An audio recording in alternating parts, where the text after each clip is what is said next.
Graça e paz.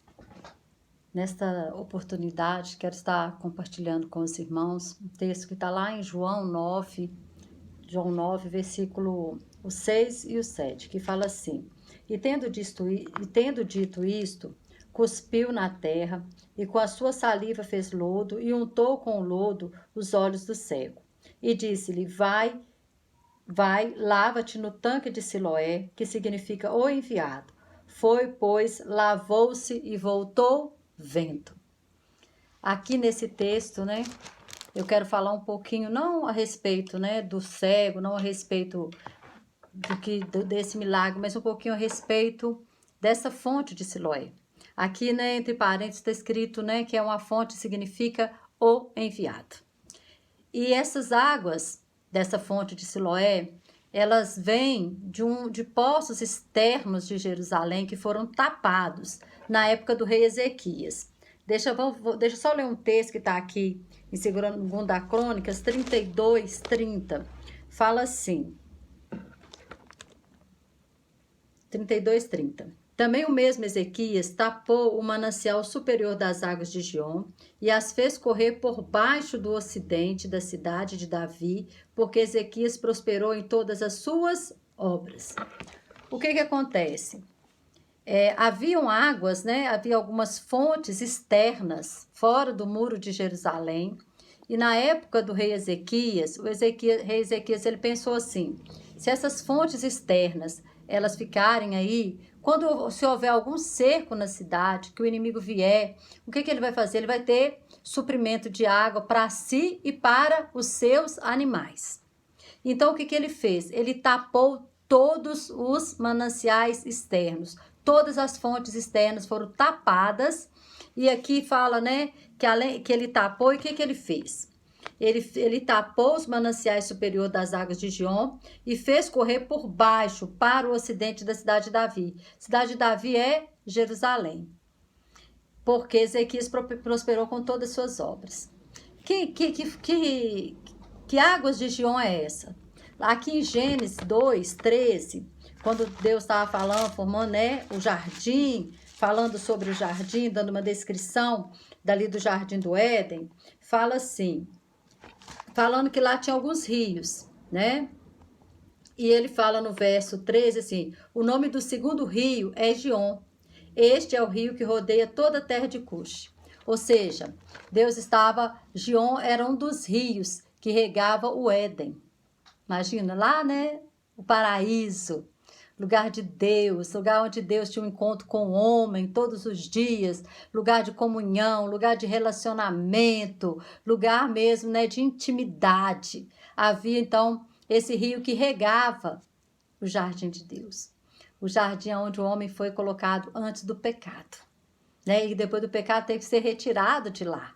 Mas aí, esse rio que vinha de lá, que vinha lá desse paraíso, que vinha desse lugar, né, de Deus, esse lugar de intimidade, esse lugar de relacionamento, esse lugar de comunhão, esse lugar maravilhoso que era o paraíso ali, aonde o homem ele tinha todo o suprimento, né, de alimento, ele tinha saúde, vida, onde o homem tinha, né, tudo aquilo que era necessário para viver nessa terra. E mais ainda, o que o homem tinha ali? O homem tinha Deus com ele ali, né, conversando tete a tete, Deus indo lá todas as tardes para passar um tempo com o homem. E esse rio, ele estava ali, né, como presenciando, testemunhando tudo isso que aconteceu. E esse rio, então, ele tinha algumas fontes, né, fora de Jerusalém, que eram fontes que vinham desse rio Giom. E o que acontece? Essas fontes, então, na época do rei Ezequias, os engenheiros, eles cavaram em rocha sólida, 542 metros, e canalizaram aquela água pela rocha sólida, até a fonte de Siloé. Então, a fonte de Siloé não era uma água qualquer. A fonte de Siloé não significava um enviado por qualquer motivo. Ela era uma fonte aonde o cego se lavava e enxergava. É uma fonte de vida, uma fonte de vida, uma fonte que manava, que espiritualmente falando para nós hoje, significa uma fonte que emana lá do trono de Deus. É como se o paraíso aqui simbolizasse a presença de Deus, né? O trono de Deus, essas águas de Gion que vinha lá desse rio. Então esse rio percorria ali até tinha aqueles mananciais externos. Então ele foi canalizado e criou-se dentro da cidade essa fonte de Siloé. Porque eu ficava um pouco intrigada. Por que Jesus não curou o cego, né, de uma vez? Por que fez isso? Por que fez ele lá na fonte? Por que fez ele lá na fonte? Porque nós precisamos ir na fonte. Nós precisamos ir à fonte. A fonte é o Senhor. A fonte é Jesus na nossa vida. A fonte é Deus. Mas por quê? Porque esse grande foi enviado. Jesus foi o enviado de Deus. E nós somos os enviados também, porque nós somos enviados de Jesus. Jesus nos enviou. Assim como ele foi enviado pelo Pai, ele também nos enviou. Então nós também temos que ser essa água, aonde o cego se lava e passa a enxergar. Aonde as pessoas matam a sua sede, aonde as pessoas têm que encontrar em nós vida, porque água é vida. E aí Jesus fala, lá em João 4, com a mulher do fluxo de sangue, né? Em João 4, o versículo, deixa eu achar aqui, João 4, versículo 10, ele fala assim, Jesus respondeu e disse-lhe, se tu conheceras o dom de Deus e quem é o que te diz, dá-me de beber, tu lhe pedirias, e ele te daria água viva. Água viva. Então, o que é água viva, gente? O que é água viva? Água é a palavra. Jesus fala lá em João 15, né? Com os discípulos assim, vós já estáis limpos pela palavra que vos tem falado. Então, a água é a palavra. E como que a palavra se torna viva? Com o Espírito Santo. É ele que vivifica a palavra. A palavra em si, a letra em si, ela é morta. Mas o Espírito Santo, ele vivifica a palavra, trazendo o quê? Trazendo isso, irmãos, trazendo profundidade, trazendo vida mesmo nessa palavra, que às vezes chega no coração que ela necessita exatamente daquela palavra. Fala assim, às vezes você está falando de Deus e a pessoa fala assim, nossa, parece que ela está falando para mim, parece que ele conhece a minha situação. Por quê? Porque a palavra é viva. Ela é viva. E fala lá em Hebreus que ela é viva e eficaz. Né? Ao ponto de separar o quê? Juntas em medula, alma e espírito. Ela separa o carnal do espiritual, porque a palavra é viva. E a palavra tem que ser viva. Porque a palavra que nós trazemos dentro de nós, sabe por quê? Que a palavra tem que ser viva. Porque olha o que o Senhor fala com essa mulher samaritana, no verso... deixa 14. Mas aquele que beber da água que eu lhe der, nunca terá sede. Porque a água que eu lhe der, se fará nele uma fonte de água que salte para a vida eterna. Oh, glória a Deus, oh, glória a Deus. Então, essa água, ela vai saltar. Como é que ela salta de nós? Através da nossa vida, através daquilo que nós pregamos não só com as nossas palavras, mas com o nosso testemunho. Quando as pessoas chegam em nós, você vai ter sempre uma palavra de vida para dar para a pessoa. Às vezes a pessoa está ali, né? Nós estamos vivendo um tempo em que as pessoas estão se suicidando, que as pessoas estão se automutilando, que as pessoas estão com problema de ansiedade, com problema de depressão, com tantos problemas emocionais, e que muitas vezes a pessoa precisa simplesmente de uma palavra, simplesmente de um abraço. E você e nós somos essa fonte que as pessoas têm que encontrar em nós vida. Sabe por quê? Porque essa fonte, ela vem de Deus. Ela vem de Deus. Essa fonte Siloé aqui simboliza mesmo o próprio Deus, que as pessoas se lavavam ali, eram enviados, Jesus Cristo. Era aquela água que foi canalizada, que veio lá do trono do Senhor. Ezequiel 47, Ezequiel vê o templo e fala que via água saindo desse templo, água saindo e as águas iam correndo. E aonde essas águas passavam, havia cura. Havia o quê? Restauração, as árvores elas criavam vida. Tudo que aonde a água passava, havia o quê? Vida. Como, né, tem aquele hino da Ana Paula Valadão, águas purificadoras. Né? Então essa água ela vai descendo e chega aonde? No Mar Morto. E ela também vai trazer vida para o Mar Morto. Vida no Mar Morto. Aquele mar, né, que até o nome já fala, morto, né, por causa da salinidade dele, do tanto de sal que ele tem. Ele vai criar vida, porque as águas, elas vão entrar, trazendo o que? Vida, acabando com toda morte. E é isso o Senhor nos enviou, para acabarmos com toda morte, para sermos esse manancial de vida que Jesus fala com a mulher samaritana. Jesus fala que aquele que beber da água que ele lhe der, se fará nele uma fonte a jorrar para a vida eterna. Uma fonte para jorrar para a vida eterna. E nós vemos isso aqui na própria mulher. Essa mulher aqui, se nós analisarmos ela, era uma mulher adúltera, né? Que Jesus fala assim, ela vai buscar seu marido. Ela fala, não tem marido. Ele fala, bem disseste que não tem, porque cinco maridos tiveste, o que tem não é seu. O que agora tem não é seu. Então, quer dizer, era uma mulher adúltera, era uma mulher rejeitada, era uma mulher humilhada, era uma mulher que ia buscar água meio-dia, que é o horário que o sol estava mais quente, porque ela não queria ver ninguém, né? Porque a pessoa ferida, magoada, rejeitada, não quer ver ninguém. E ela foi justamente nessa hora. E Jesus fica ali na fonte simplesmente para encontrar com aquela mulher que estava com a alma toda despedaçada. E aí, naquele diálogo ali, ele fala, né? Que aquele que der da água que ele bebe, e ela fala, eu quero, Senhor, eu quero.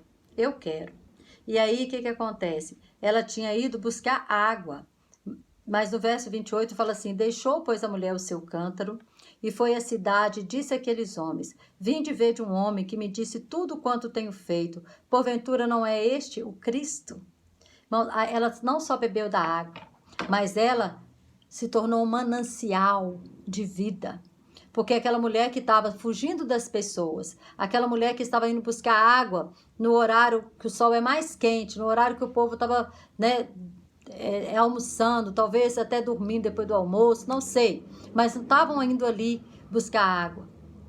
Ela ia buscar água porque ela não queria ver ninguém. Agora ela deixa tudo, ela deixa ali o seu cântaro e vai até a cidade e fala com os homens, vinde e vede um homem, né, que me falou tudo que eu tenho vivido. Não será este o Cristo? E os homens foram e depois eles ainda, Jesus fala ali com eles e eles falam com depois, não, agora nós não cremos por causa da palavra da mulher, nós cremos agora porque nós ouvimos.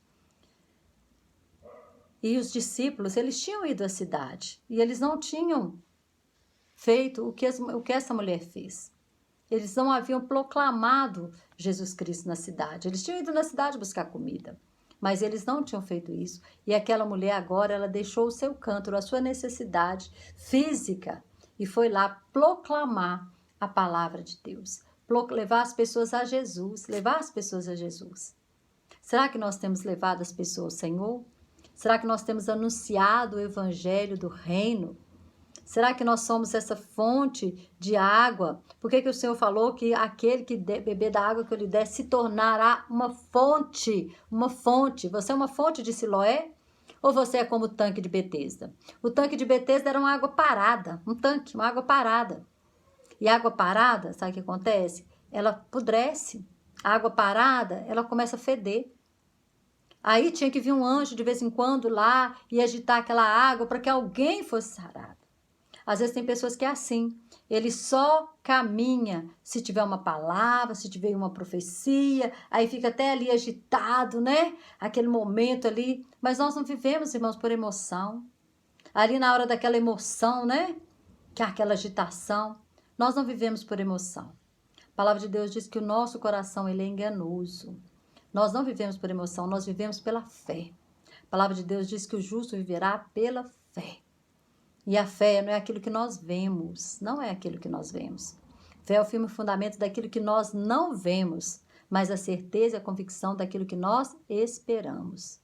Então, nós temos que ter essa fé inabalável e ser esse manancial de águas vivas, águas cristalinas, águas que vão gerar vida, aonde ela passar. Que aonde você passar, você leve vida,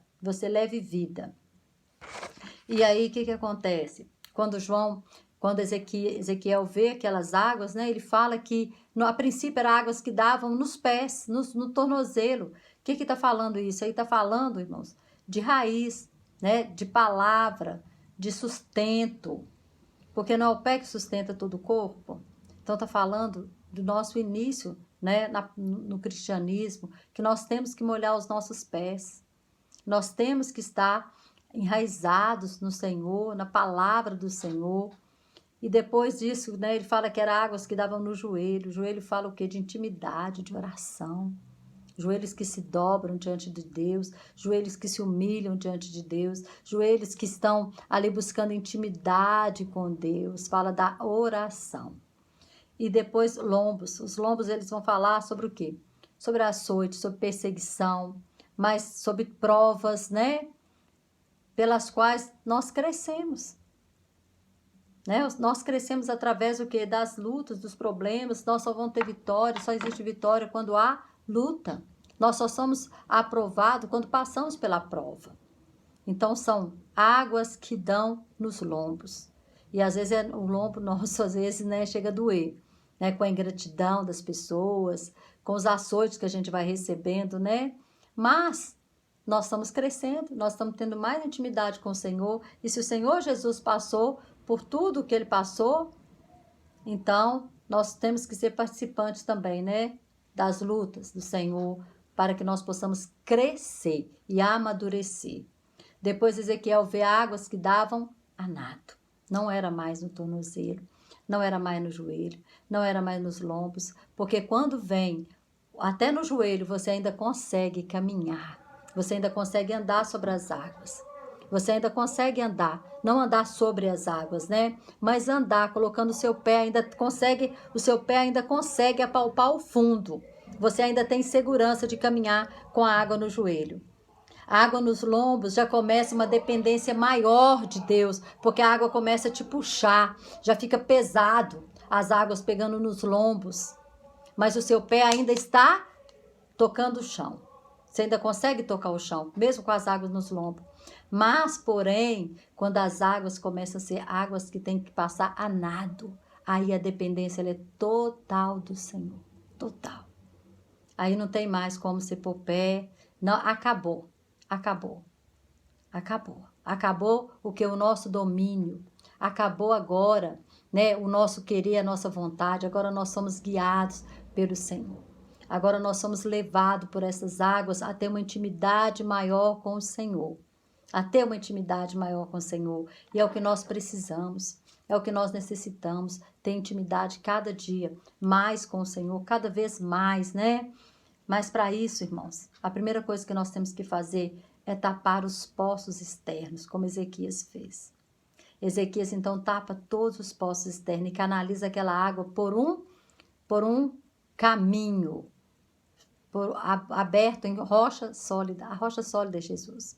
O caminho já foi aberto pelo Senhor Jesus para que as águas elas possam chegar até nós, para que ela possa chegar até a fonte de Siloé, para que nós possamos ser cheios dessa vida do Senhor.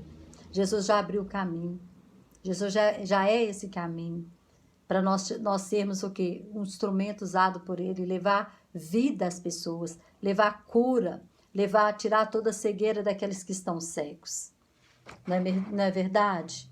Então, para isso é tapar as fontes externas, deixar a água ser canalizada do céu até nós, vivermos o céu nessa terra. Eu ouvi uma frase muito interessante que eu quero dividir com você. A frase dizia assim: nós não somos seres humanos vivendo experiências espirituais.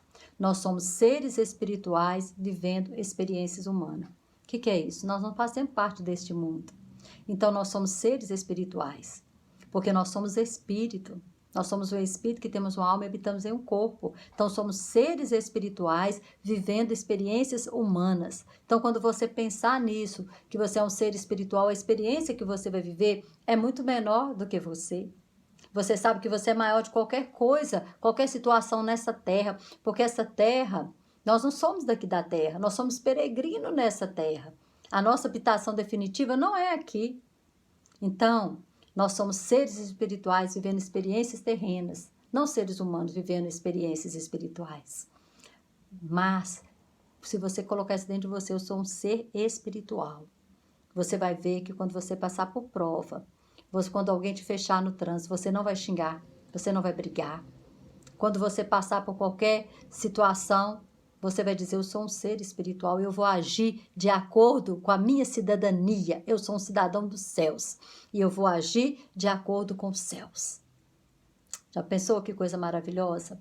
Então pense, você é uma fonte inesgotável de vida. Você é uma fonte inesgotável de vida. Tape os poços externos, não se alimente mais do mundo, não se alimente daquilo que é externo, mas deixa Deus trabalhar em você e através de você, como ele trabalhou primeiro na mulher samaritana e depois através dela, na vida dela, depois ela foi levar para os homens daquela cidade, a palavra. Você tem sido esse canal? Você tem sido uma fonte de Siloé ou um tanque de Betesda? Você tem sido águas vivas ou águas mortas? Águas paradas?